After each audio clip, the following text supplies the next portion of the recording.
All right, we're back from that brief intermission. Thank you for still being with us if you are. Totally my fault. I drove to the northern tip of Wisconsin, and there's not great Wi-Fi here. It is, yeah. So if it goes out again, I think we're probably just going to leave it to voice. And like I said, full video will be posted after this without that brief intermission. But just to continue on with the questions. That intermission was so long, I've forgotten everything neuroscience. I'm a blank slate now. She's going to have to go back to school to get a PhD. Yeah. Anyway. So we're going to continue with the questions. So some questions here I came up with from the articles I read and the research that I looked into, and then other ones are from people who asked in past Q&As and past videos I've done about CNS and like telling me to look into it and stuff. So just going to continue to the next question. From Tyler James, he asked, could training with bad form impact CNS? And like at the beginning we were talking about how like focus plays a role in maybe like how you move a certain way, or like just coordination in general. So could training with bad form have any impact on CNS, or is it more like the other way around, or just is it more just focusing again like on the movement? I think there's a person walking behind us. Their training with bad form, I think, is more of an issue. And again, I'm not a kinesiologist, but I think that is more of an issue of potentially injuring yourself. So I'm not sure that it necessarily would correlate to your brain encoding something weird, right? I mean, your brain, the motor cortex, as you perform a function, it's going to send signals to whatever muscles that you are activating at that time, or that you need to activate. So if anything, I mean, bad form is just going to screw you up in terms of putting you potentially closer to injury. So maybe like he was getting at in terms of like impacting CNS, like would like by you training something with the wrong form. I guess let's take it to the extent of like you're doing the wrong form and you could potentially injure yourself eventually because the form is just that wrong. Like would that keep you from maybe like advancing or practicing to get better? So that, yeah, I mean, that's just a habit thing, right? So it's like breaking a habit. If you have bad form, you can retrain your own muscle memory, as people call it, but you can retrain yourself to correct that form. It's not gonna, just because you learn the form a wrong way and you've been doing it that way for a very long time, it might be harder to just tell yourself to do something. And that, I mean, that's just as hard as breaking a lifelong habit, right? But it's not going to be a detriment to your brain necessarily. It'll be more of a detriment to like how you perform your body. Yeah. I mean, and it also, if we're looking at indirect effects on CNS, it could just be that you're performing something wrong and it hurts more, or you're not you're not seeing the gain, or you're not feeling, it doesn't feel good when you do it, or something like that. That could just affect your motivation, which would then just feed forward down to whether or not you want to perform that act. So if you're performing it correctly and you're seeing the gain you want to see and it feels good when you do it and so on and so forth, you're going to be willing to add it into more of your exercises. But if every time you do it, you tweak your knee or something, you're not going to want to do it later on. So that it could affect the brain in terms of motivation and in that respect. Okay. So to go off of like that muscle memory, so in that TED video that I was talking about with like the mirror neurons and the free throw shooters and stuff, it also talked about how muscle memory really is just the repeated practice of a certain of basically like building a skill.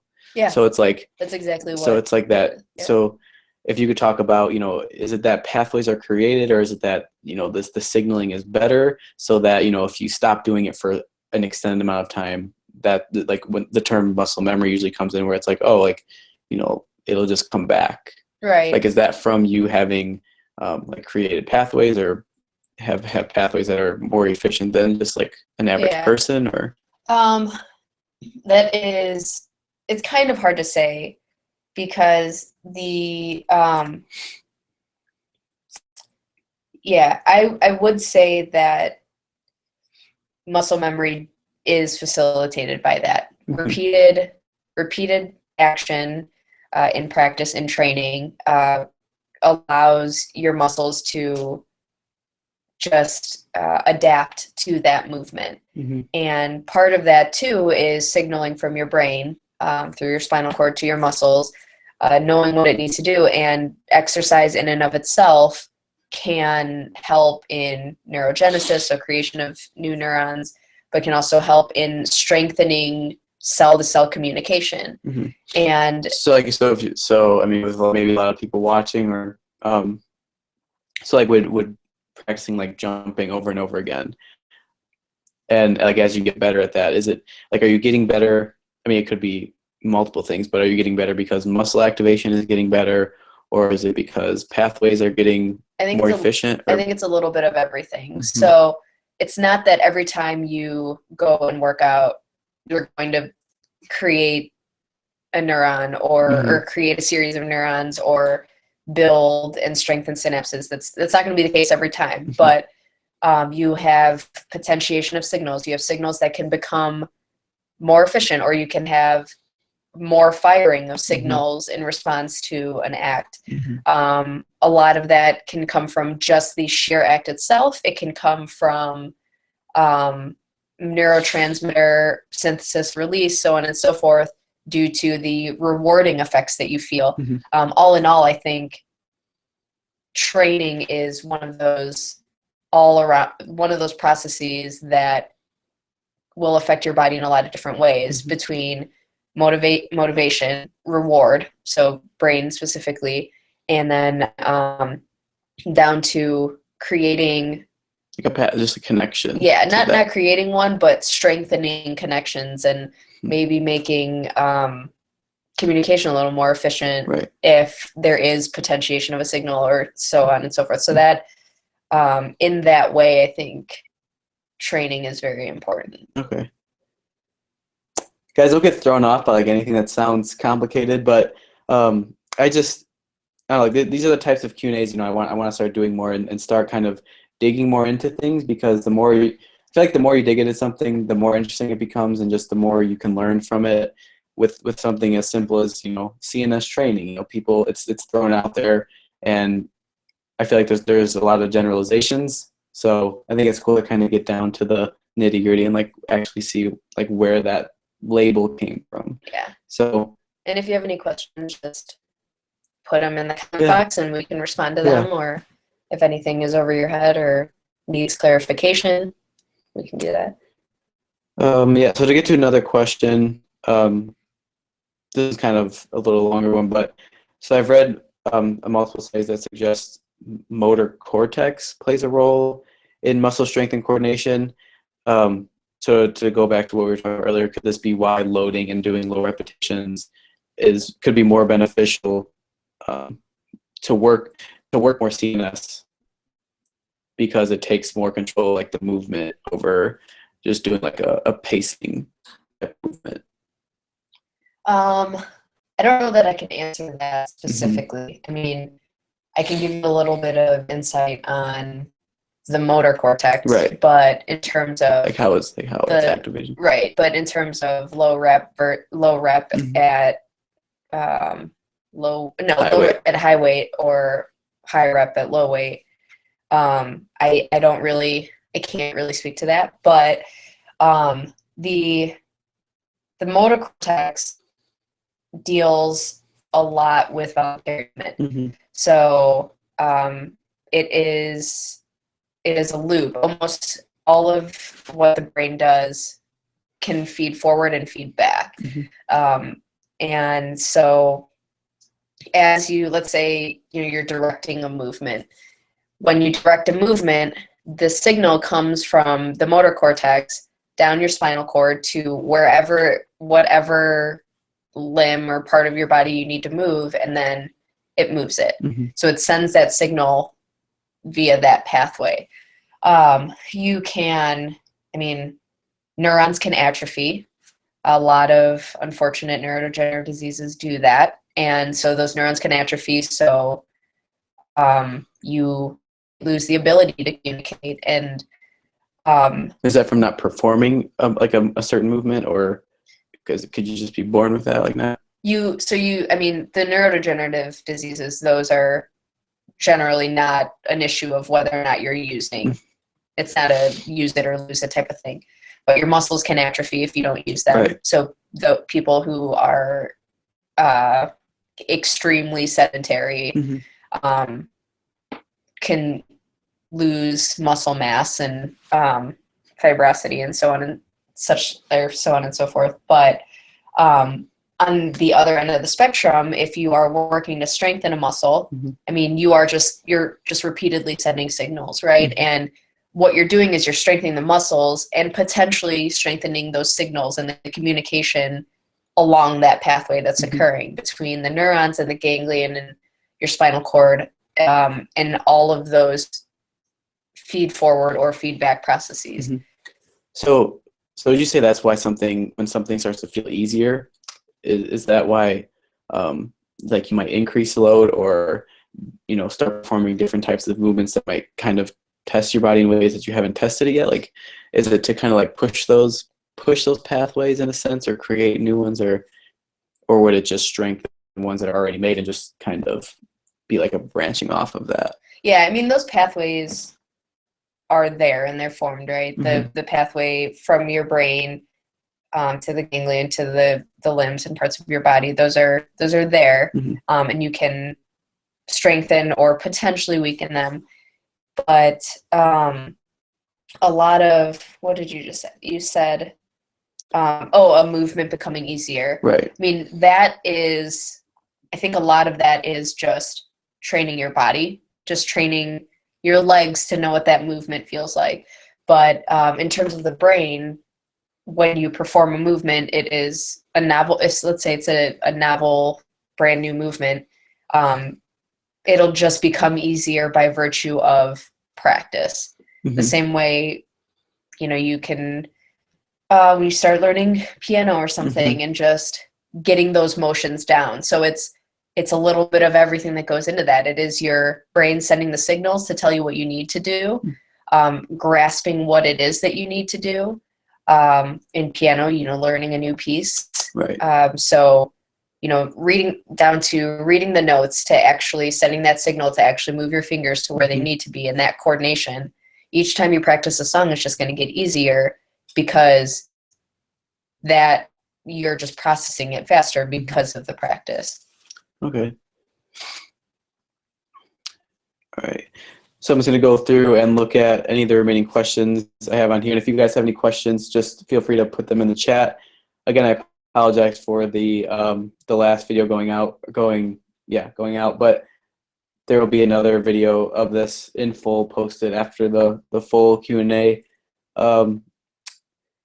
So another question I have written down is, to what extent do nerves control muscle contraction? And if it's a large part, then could that be why like higher velocity training might be better than like doing a movement slower? Okay. So yeah, quick answer is that nerves do control muscle contraction. So when the motor cortex sends a signal down to eventually get to your muscles, that creates a release of acetylcholine, which is a neurotransmitter, which then the muscles will respond to. There is some suggestion that there is a feedback loop too, that when muscles are performing a certain act, there is a metabolite that is formed due to the excretions of the muscle, and then that feeds back and tells your brain, hey, this is happening right now, right? Those loops, regardless of what compound is being synthesized and what's being read, those loops happen. So yes, your nerves initiate and respond to, and your brain responds to everything that's happening on your body when your muscles extend or contract. In terms of explain high velocity training. So basically high velocity training. So there's with a lot of the training that goes into jumping that's talked about, that's like the best type of training to do for jumping is the higher load, low rep, higher velocity, which means just moving that load as fast as possible. So by moving a heavier load as fast as possible, would that somehow engage greater like nerve stimulation or nerve signaling compared to doing like a lower or doing maybe like a lighter weight faster or like more endurance type of training? Okay. That one's a little hard only because it's not like in terms of training, I don't really know how that fully relates to one another. I mean, I know that it's important. So I will say, okay.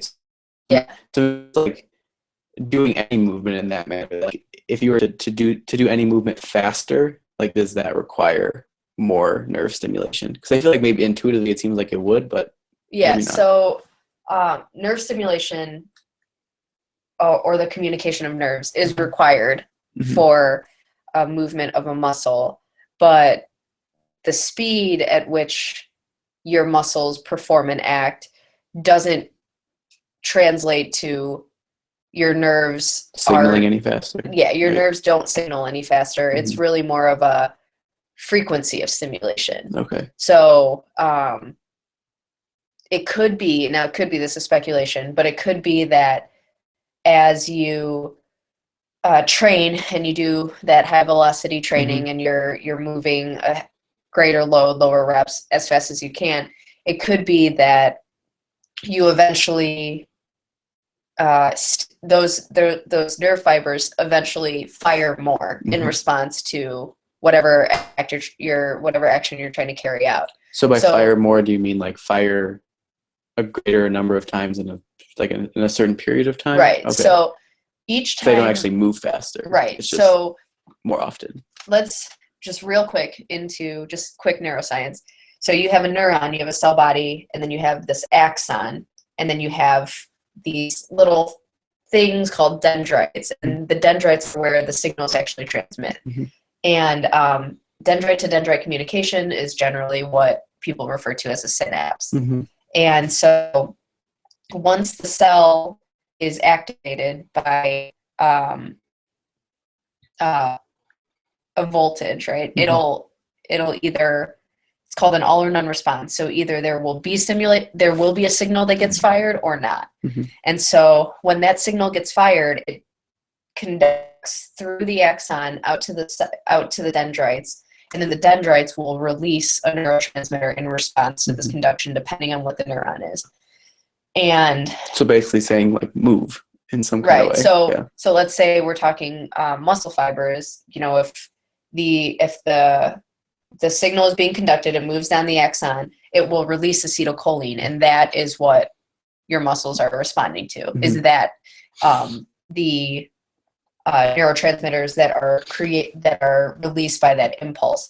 So by doing something over and over, you don't really speed up the conduction of that signal. So that propagation of that signal is relatively constant speed for a neuron, for each neuron. But what you can do to continuously activate a muscle is if you just continuously depolarize that cell and make it fire, it'll just keep firing. So then you're just going to keep getting release of acetylcholine, if that makes sense, or of whatever neurotransmitter. That's interesting. Yeah. So instead of speed, it is frequency. Okay.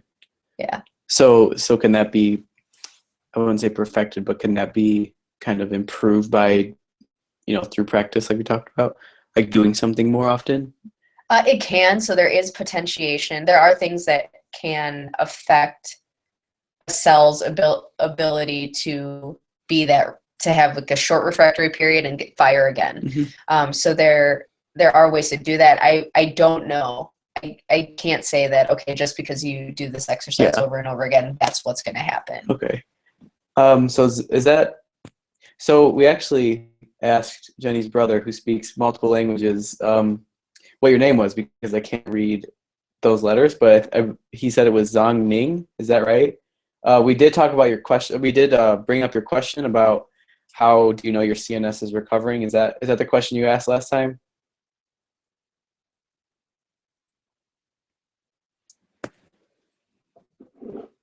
By the way, we're probably going to wrap up this live stream in a few minutes. So if you guys have any last minute questions you want to get in before we end the live stream, just feel free to put them in the chat, and we will get to them before the end of the live stream.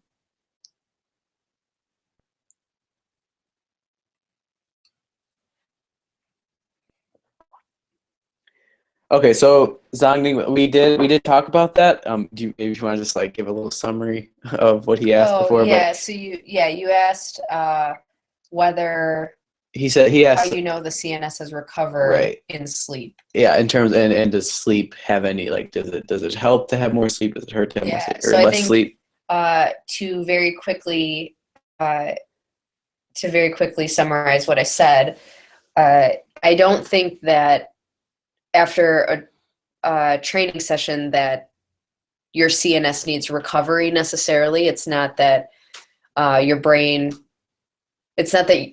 Yeah, it's not that your brain is fatigued Tired, in terms of your training for that day, but your brain, I mean, your whole body physiologically, peripherally, and centrally needs sleep.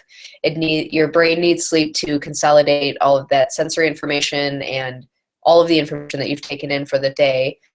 Your body, your muscles specifically, if we're talking about a training session, needs sleep. Mm-hmm. So there's no real way of being like, well, my CNS has recovered after training. Yeah. But you do need sleep. If you don't get enough sleep, and I'm sure those of us who've pulled all-nighters or who just haven't gotten enough sleep, you don't train or perform as well the next day, because you need your brain to be at its best to be able to fire most efficiently and to respond quickly. Your attention, your motor coordination, all of that matters. Plus, isn't sleep up there with the top 4 things we need before doing anything else? It's pretty much. Yeah. Like if we're tired and we're trying to decide between working out and sleeping, I feel like most of us might be like, okay, I'm feeling a little tired today. Maybe I won't go as hard, or maybe I just won't work out completely. So.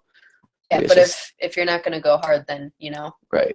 So you might as well exactly. So you might as well go home and go to sleep. If your body's telling you it's tired and it needs to rest, I mean, that aside from just being lazy, there's a difference between being tired and being lazy. Right. Yeah. But if your body feels tired, or if your head is just in a fog and you don't feel like you can give 100%, that is a signal that, hey, you need some sleep. So maybe not saying specifically CNS recovery, but just recovery. CNS adaptation. Is that more like maybe a way to? We should just get away from saying CNS anything. Yeah, but I mean, your brain needs time to recover. If you think about the amount of sleep a newborn baby gets, they need that time. Everything a newborn experiences is brand new, and so it has to sleep to consolidate all that information. Especially if you're continually trying to push yourself and from maybe like a weight you can do, or in this case like how high you can jump. Like if you're constantly like trying to push new adaptations, like it's obviously going to be more. Yeah, there's also a point where your muscles will fatigue, so it's not just central. It's peripheral. I mean, if you're hitting lactic threshold, or your legs, if you're just tired, there's a point where you can't push yourself any further without some rest. All right. So Hillel asks, can someone have quicker CNS than another, or something like that? Everybody's brain is different. So. Plus, I mean, isn't there there's millions upon millions of neurons? There are a lot of neurons. Count, there differences? Are a lot of neurons in the brain. So it's very difficult to quantify that speed. So you really wouldn't just sit down with 20 people and be like, I'm grouping you into the fast processing and I'm going to group you into slow processing. Sorry about that. But people maybe doing certain things, like maybe you ask them to perform something Yeah, Can you so kind a of relate task. it to So, I like mean, quicker?